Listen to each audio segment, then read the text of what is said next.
Chapter 8. First Contact. The date. Miyagi raises his arms with theatrical exaggeration. Is the 12th of December, 2399. Yeah, baby, Mark says next to Jimena and winks at her. Finally. Jimena is curious. She doesn't know much about first contact, nor about the 3 trials of worth and soul. Her instructors skimmed over the details, and rightly so. What's the big deal, other than the fun factor? Christopher Columbus's arrival to the West Indies and first contact with the natives would have surely been entertaining, except to the natives themselves, of course, but of little immediate consequence. History didn't begin its relentless shift until Columbus returned to Europe, and greedy or pious eyes turned to the West. That was what mattered. I got all the juicy details neatly packed for you, Miyagi says to the cheers of many, including some of her fellow GIA students. There were 48 direct human witnesses, some of whom survived the Dream Wars to tell their account of the event. And here is the result. I hope you like it. Wait. He raises a hand to stop the spontaneous claps and whistles. Sorry, one thing you need to know before we begin. About the Dream Senso Psychlink.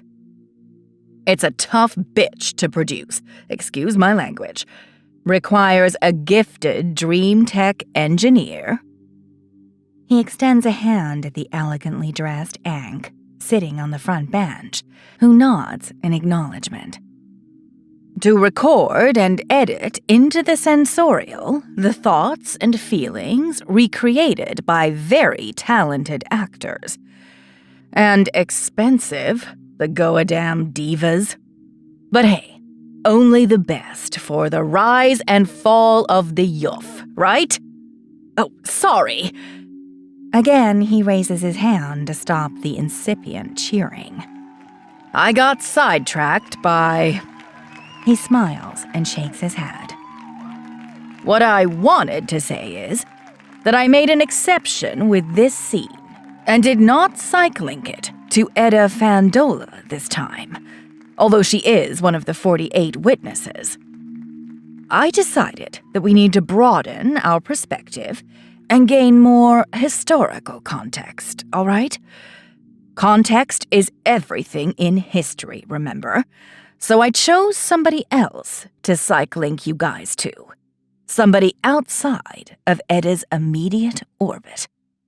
Ankh? Please. The auditorium darkens to black skies and an infinite flat landscape of dark, polished stone. Jimena recognizes the featureless place immediately. Just a few minutes ago, Rue and Yogg were at each other's throats in just such a place.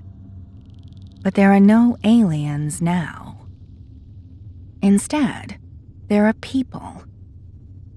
48 young women and men, to be exact, dressed in the robes and tunics of the Goan period. They are staring at each other with perplexed expressions, like they just arrived, and scan the surrounding nothingness with confused frowns. These are probably the humans selected by the Mayor Rue, Jimena thinks, and wonders if 48 is a round number for the aliens. Mayors have 3 appendages that function as fingers do on humans. Perhaps they count in base 6.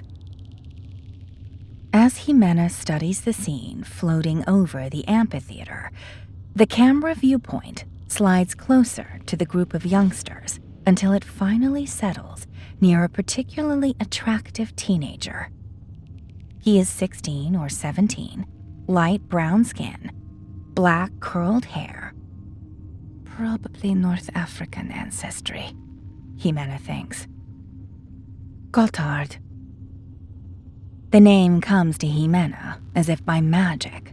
The cycling, of course, she realizes. So this boy is going to be their point of view. Why? Why did Miyagi choose him specifically? Who was he? His full name fills her mind as if she were remembering her own. Gotthard Kraker. Kraker. The name does indeed ring a bell. What was his role in history? Well, she'll find out soon enough. Good that she made it to Miyagi's seminar. She definitely needs a lesson on recent history. Rutger!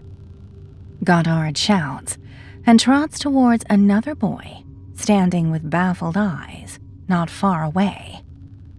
The boy, Rutger, turns to the sound of his name. He is white, tall, and thin, and wears glasses. His long brown hair matches his eyes that soften with relief on seeing Gotthard. Gods, he says. What's going on? Jimena smiles at the sight of the two boys. They must be among the best dressed of all present. Both wear robes of the finest looking fabric. And the thick belt around Rutger's waist is spectacular. Other people wear much simpler tunics. Some even washed out work pants. Don't know, Mensa, Gotthard says with a shrug, and turns to look at the other people who roam around with the same expression as children on their first school day. Edda! What? Edda Fandola. There! Gotthard points his finger at the black girl in the distance, who is talking animatedly to Aline and two strongly built young men. With Spies and the Rat Boys. And Valentine Van Clay is there with her sister, see? The most I've ever seen before. Some people shout a warning and point at something in the sky. Gotthard and Rutger raise their heads. Yes, Jimena sees it as well. A pulsating light that moves against the starless night sky at incredible speed. What? Rutger says.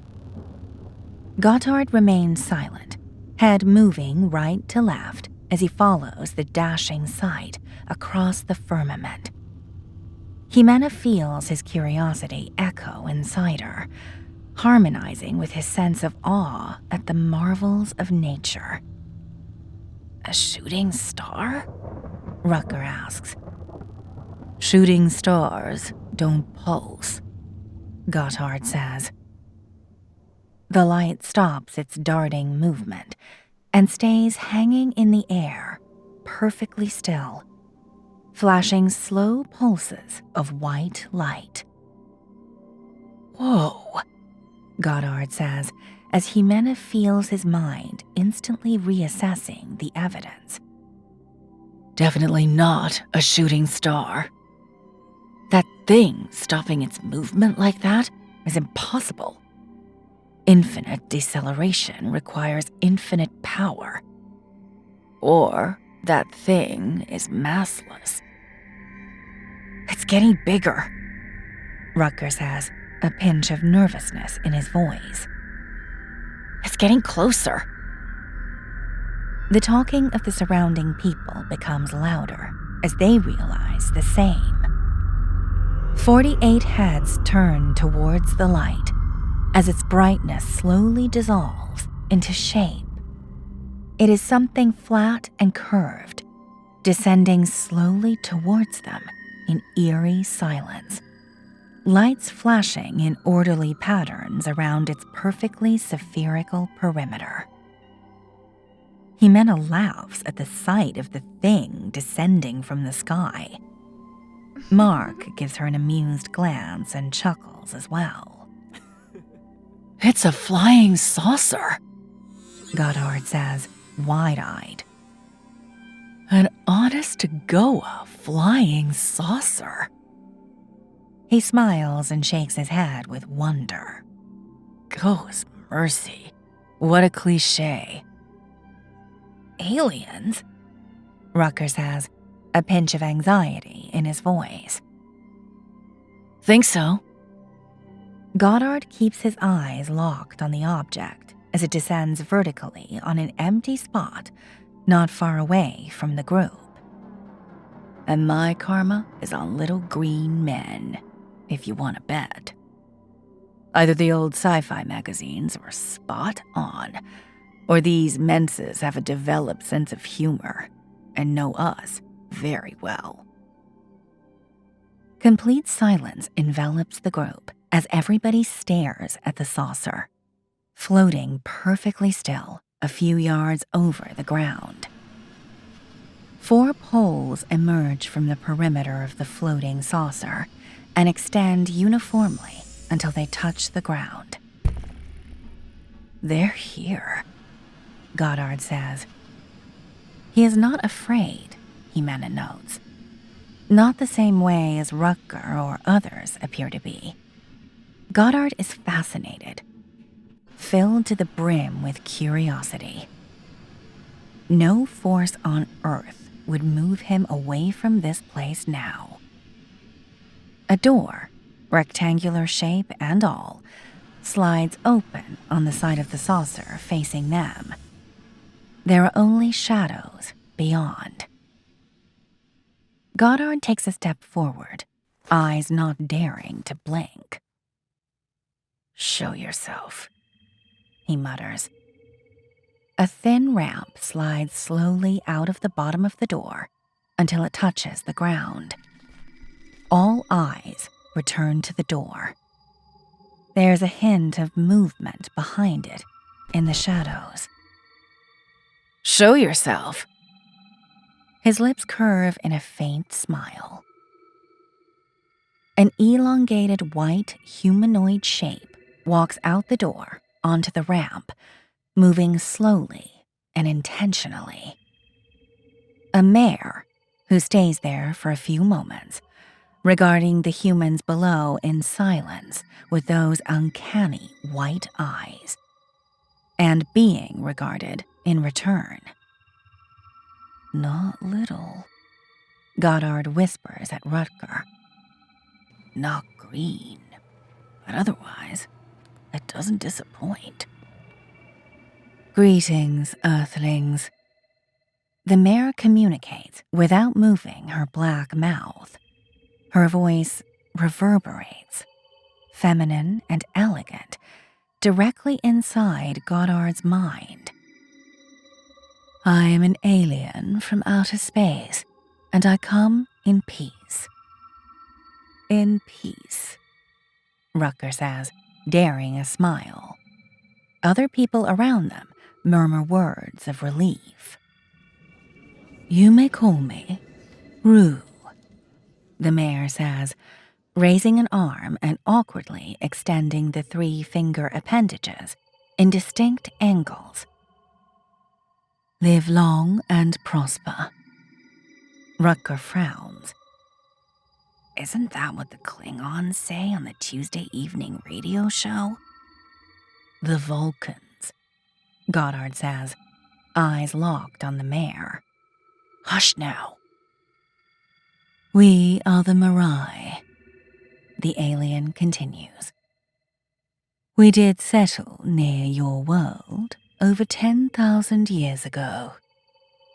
Since then, we have been with you every night. Here. Rue points an extremity at her own head. In your dreams. Dreams? Rucker turns to Goddard. Did it say dreams? Shh! Listen. You never knew. How could you?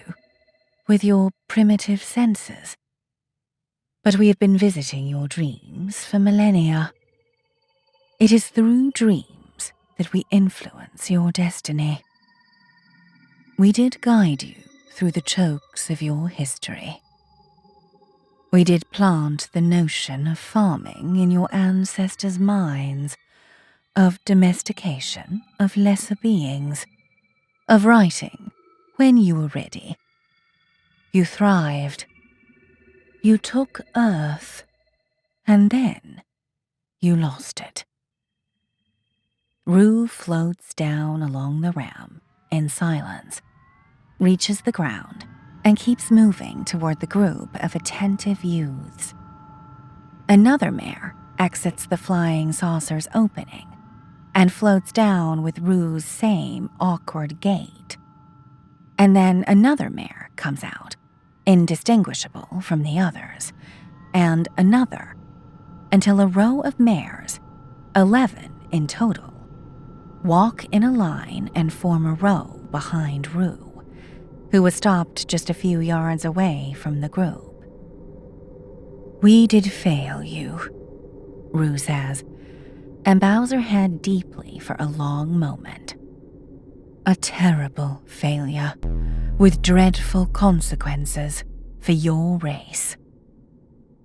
She stands tall and moves her gaze across the group. Goddard shudders as his eyes meet the aliens. We could not stop you from unbalancing your world. We did miscalculate the intensity of your predations and Earth's capacity to resist them. A grave miscalculation that triggered the most hideous suffering on your race and on ours. We did fail you. Rue bows again. Rutger turns to Goddard as if to say something, but desists at the intensity of Goddard's expression. He is absorbing every word uttered by the alien as if they were Goa's awe-self. We did hope that humankind would recuperate in time, Rue continues, as it has done countless times before. But alas, your recovery remains fragile. Your lifespans are too short, insufficient to maintain a resilient civilization, insufficient to escape the extinction sink it is falling into.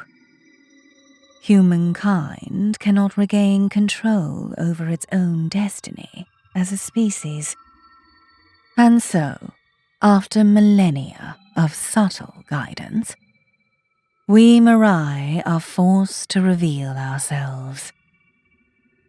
Rue extends her extremities in a very human gesture, and take direct ownership over your fate. Are you invaders? A stocky man in his early 20s asks. A farmer, obviously, in view of those brown pants beneath the short working tunic. Jimena feels Goddard's innate aversion to the lowborn. He speaks matter-of-factly, without fear, out of place. Rue turns to face the man, who holds her gaze with defiant blue eyes. We are not, Elder Luke. We are shepherds. You know my name. Rue keeps her eerie white eyes fixed on the man's for a short while. Then she says, I do, Elder Luke. I do know each of you. She slides her gaze across the 48 youngsters. I met you already, in your dreams. Why are we here? The stocky farmer, Elder Luke, asks. Why us? I do know your desires, Elder Luke. I do know the deepest needs of each and every one of you. You do burn inside from longing.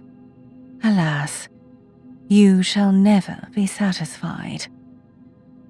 Society resists your wishes, unmoved, merciless. You are all wounded by desperation. Nobody interrupts her words, not even Elder Luke.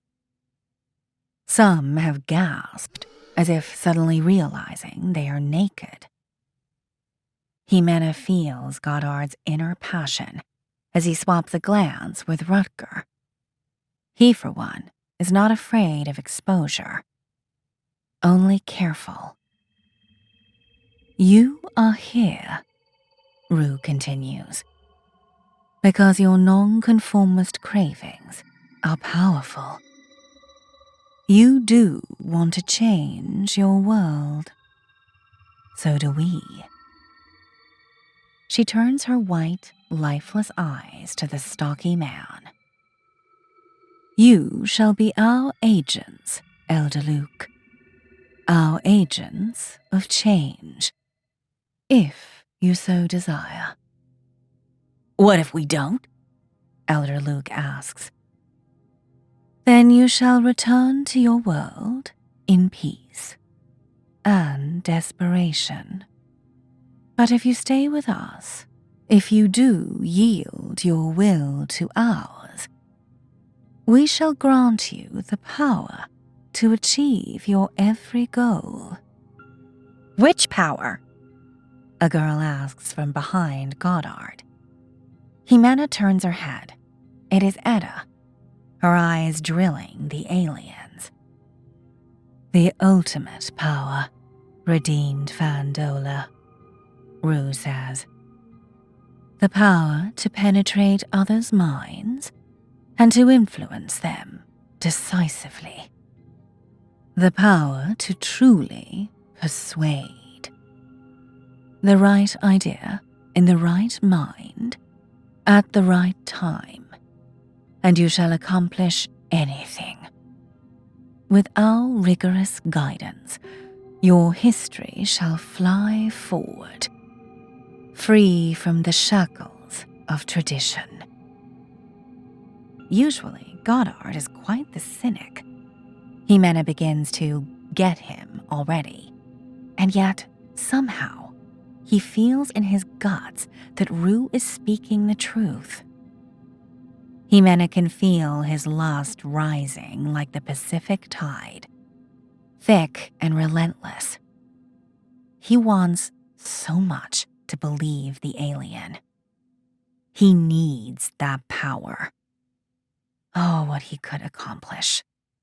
With that power, they would finally have to listen. Those narrow-minded fools.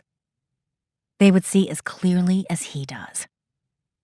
They would have no choice but to mobilize all the resources of Goa's Imperia for a new space program, jumping from horses to rockets, even if half the planet starves to death. Because the alternative?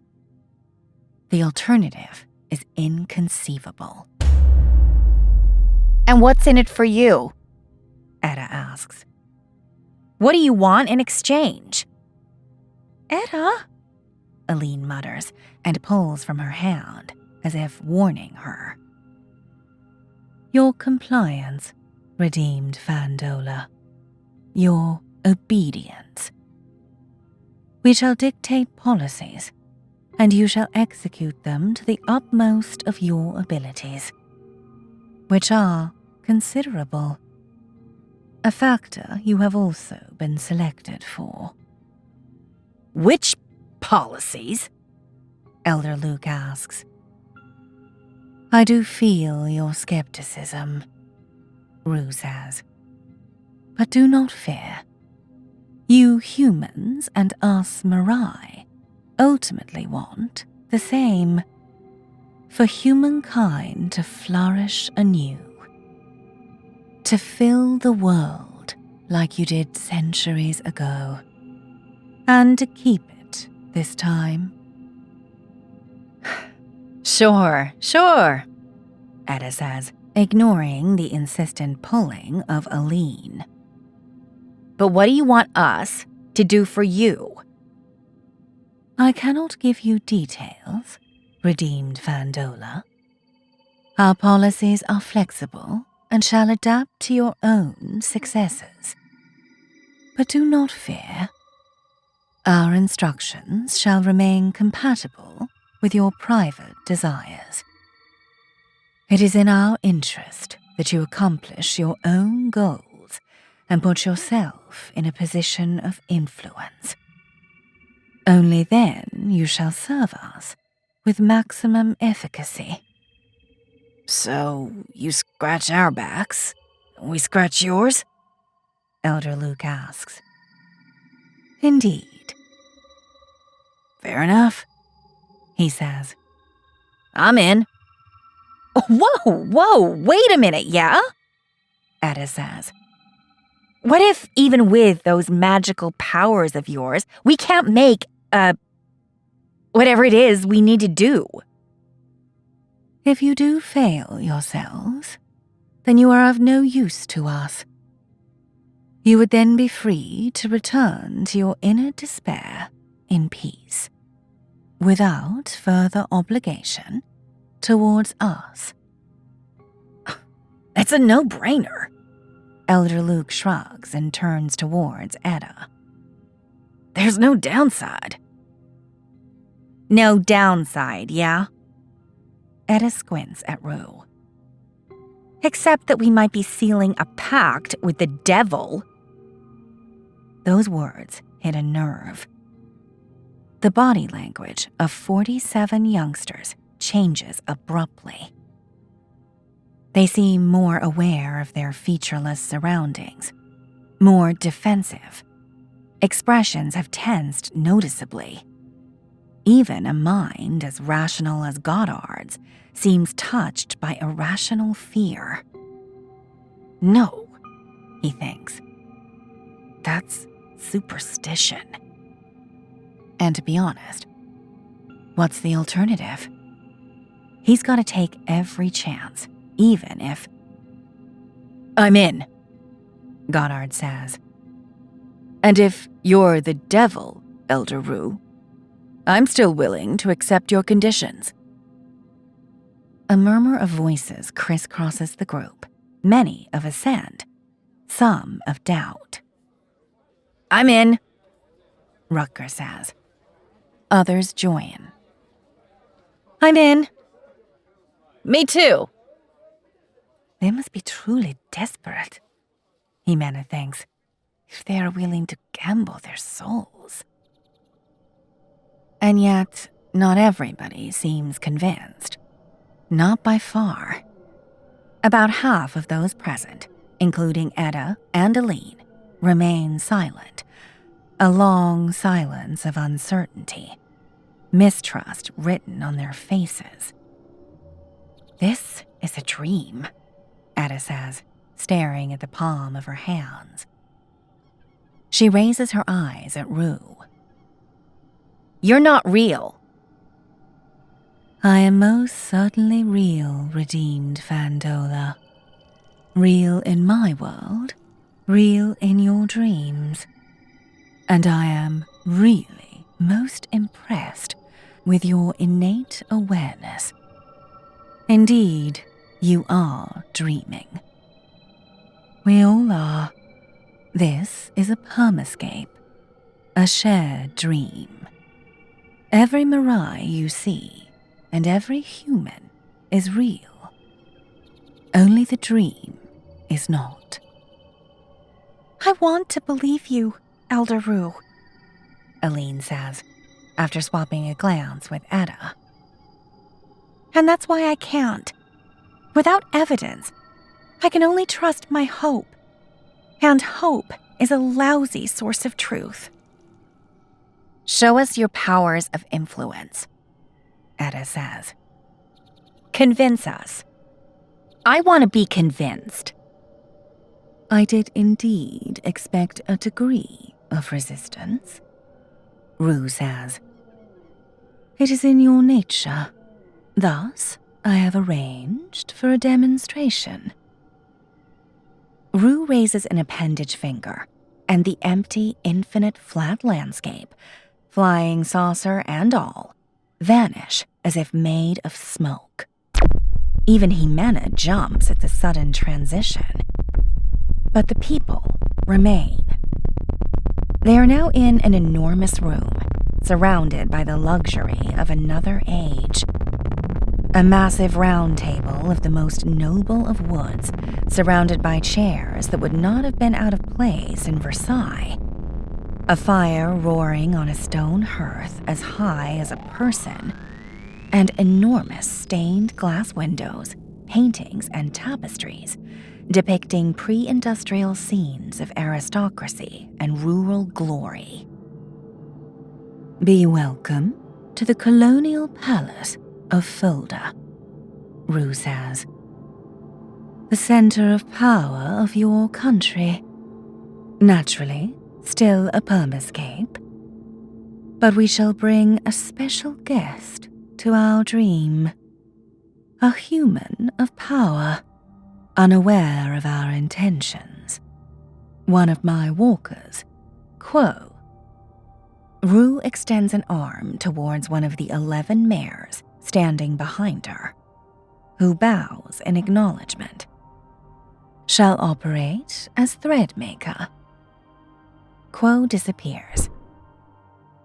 I have personally been conditioning the subject for this demonstration in several previous sessions. Today, I shall apply maximum persuasion, enough, I do hope, to tilt the balance. I do urge you all to witness the exchange in silence. Without training, any out-of-place word might doom my persuasion efforts. The only door to the room opens, and a woman in her 20s barges in, her expression filled with impatience, and her gait with authority. She is stretching out her robe, made of a glossy purple fabric, with harsh strokes, as if she had just put it on. "What's so urgent?" she says, her voice annoyed and creaky. Jimena realizes that she can feel her irritation. Frustration, rather. The psych link has been rechanneled to her, obviously. She can hear the exultations and chuckles of her fellow students as the source of the woman's irritation becomes apparent. There is an underlying, more primitive emotion at play, more powerful. Arousal. The woman is horny as hell, probably an echo of the dream she has just been pulled out from by the mare Quo. A glimpse of a wet embrace flashes through the psych link. Jimena is hetero, and yet the woman's longing for the nude hips of her lover, her warm thighs. Whoa, it makes her own cheeks warm, and not just her cheeks. It's a goddamn powerful beast, the psych link, she must admit. I do apologize, Consul Levinson, Rue says. It is indeed a matter of urgency. She is standing next to the woman and has changed form, resembling a tall male human courtier, groomed hairstyle and all, although this courtier has expressionless white eyes. And yet, for whatever reason, that doesn't bother the consul. Who are these? The consul is sweeping her eyes across Goddard, Etta, and the rest of the people scattered around the luxurious room. Most of them are staring back at her with fascinated anticipation, except the few wide-eyed that don't seem to care. Nobody of concern, Consul Levinson, Rue says. Jimena feels that the woman trusts the alien advisor. She wonders how Rue earned that trust. Surely not easily. I do urge you to make an urgent decision regarding the location of the Century Festival. Come on, she says, rolling her eyes. You called for that? There's still plenty of time until New Year's Eve. I do fear that is not accurate, Consul Levinson. The end of the year, or rather, the century, is a mere fortnight away, and preparations do need to be made in haste. I shall remind the Consul that there is a great symbolic importance to the venue of... The Consul laughs acrimoniously. And that right there is the problem, Chancellor. Everyone and their dog is getting on my nerves with the Century Festival. Goa, who cares where the final countdown is broadcasted from? Yes, I know. Everybody cares. Goa be merciful. The Praetor of Renania has even sent envoys and gifts. I do appreciate the political significance of this decision. Thus, my advice to select a remote area, and so avoid the jealousy of any significant party. Yes, I see your point, but I'm not convinced. If I select a Renanian colony, the Praetor has promised to cut his Karma allotment for the next 2 years. The Imperator would appreciate that, and perhaps even the Pontifex. And since Imperator Sisek is almost 27... The train of thoughts and machinations of the Consul feels like a roller coaster to the complacent academic mind of Jimena.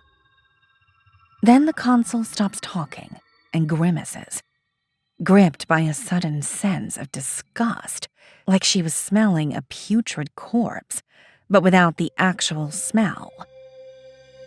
Jimena must cover her mouth. Mark sits back, obviously feeling unwell. If I may offer insight, Consul Levinson, Renania is an influential and rich province already, the envy of Germania. I do fear the other provinces shall feel threatened were you to select a Renanian colony for the Century Festival. May I humbly suggest an alternative? The revolting sensation disappears as quickly as it came, and a sense of relief and peace takes its place. The Dutch province. The Dutch province!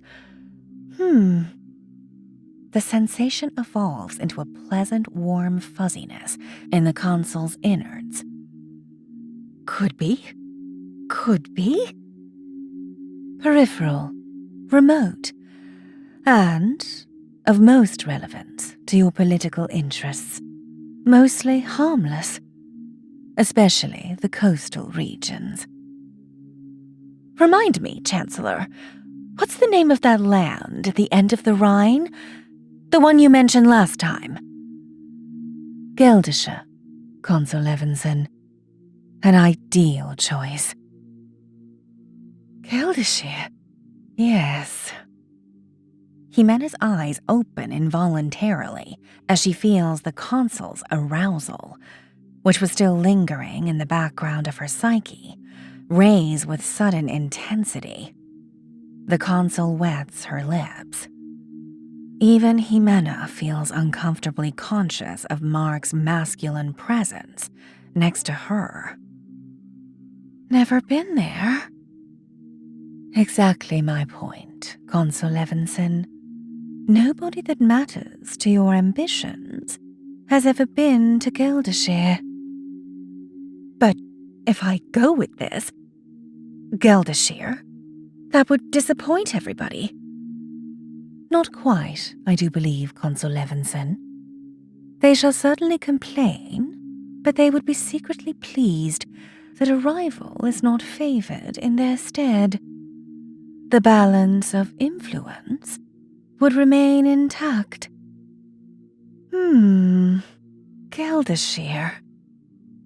As the Consul utters these words, Jimena feels her libido pushing through the roof.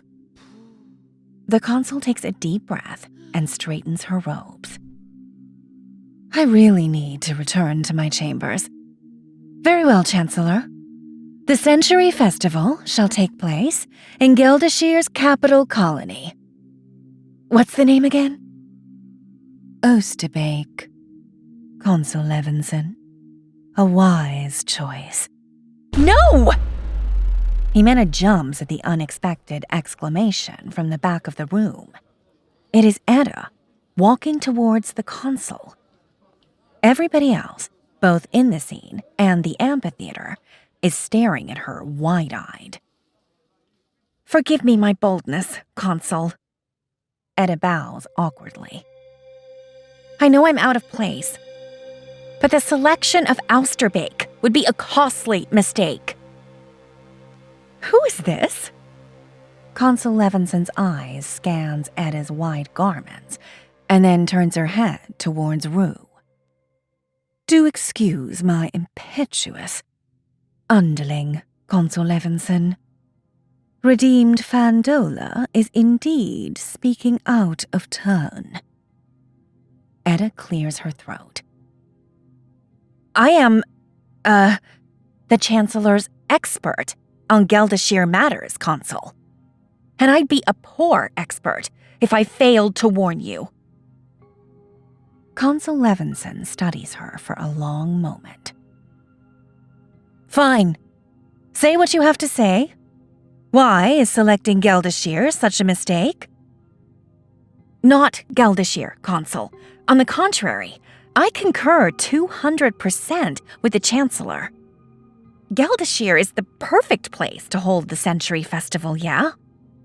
But Oosterbeek is to Geldashir what Renania is to Germania. Plus, it's also the residence of Geldashir's Edile. How would the other Ediles of Germania feel?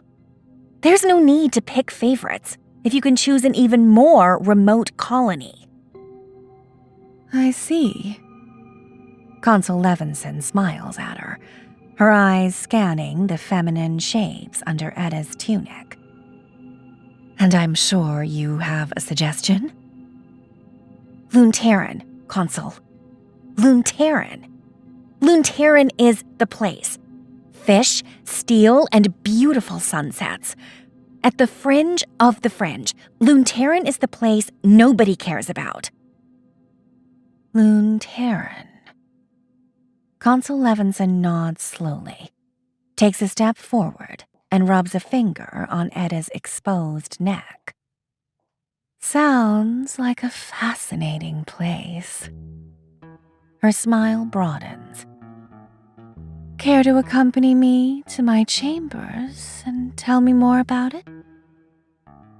Edda seems momentarily at a loss, but then puts a playful hand on her hips and smiles back. Anything you desire, Consul. End of DreamWorms Episode 1.